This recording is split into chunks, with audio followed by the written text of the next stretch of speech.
Your mindset determines your success. Namaskar. Welcome to Next IS. I hope we are doing well. In this video, we will cover major headlines of the Hindu, Indian Express and Press Information Bureau. So without wasting any time, let's start today's discussion. Now recently, central government has decided not to release the Good Governance Index 2023. Now it will be published in 2025.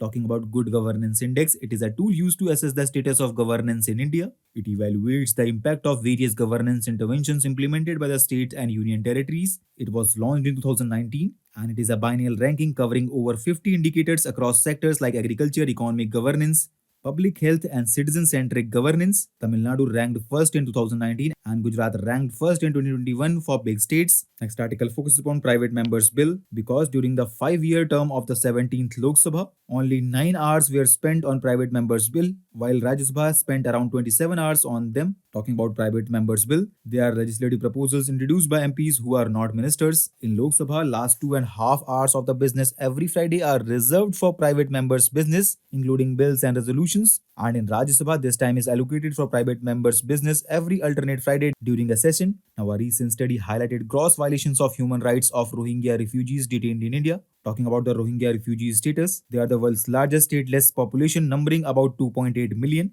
They have been denied citizenship and face persecution in Myanmar, forcing many to flee to neighboring countries like India. The 1951 Refugee Convention and 1967 Protocol enshrin the principle of non-refoulement, which prohibits returning refugees to countries where they face persecution, torture, or human rights violations. And friends, India has not signatory to the Refugee Convention and maintains that it has no legal obligation to provide asylum or adhere to non-refoulement. Rohingya refugees are treated as illegal immigrants under the India's domestic laws, including the Foreigners Act 1946 and Passport Act 1967.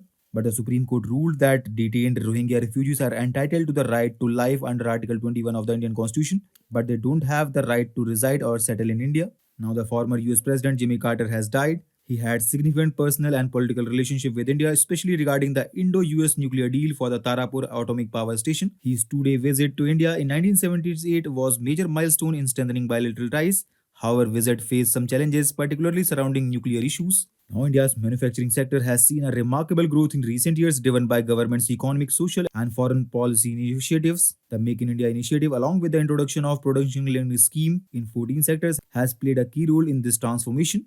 Sectors like electronics, steel, pharmaceuticals, and defense have flourished. Now, India's foreign exchange reserve have surpassed 700 billion US dollar, ranking fourth globally. And between 2014 to 2024, India received more than 700 billion dollars in foreign direct investment. India also improved its ranking from 71st in 2014 to 39 in 2018 on Global Competitive Index, reflecting the growth in infrastructure, market size, and innovation. And friends, India is now the world's fifth largest economy and it is progressing towards becoming a third largest. The significant advances have been made in logistics, innovation, security, and cybersecurity. Now, the Gurung community is celebrating Tamu Lhosar, marking the end of the previous year and the start of new one. This festival is widely celebrated in districts of Nepal and is observed on the 15th of the Nepali month Push. Now, government is preparing the Green Steel Mission with an estimated cost of 15,000 crore for helping the steel industries to reduce carbon emissions and progress towards net zero target. The mission includes a production-linked incentive scheme for green steel, incentive for renewable energy use, and mandates for government agencies to purchase green steel. And in line with this, National Green Hydrogen Mission, led by Ministry of New and Renewable Energy, focuses on using green hydrogen for steel production, aiding its decarbonization. So with this, let's conclude today's discussion. Thanks for listening, and for regular updates, you can follow us on various social media platforms.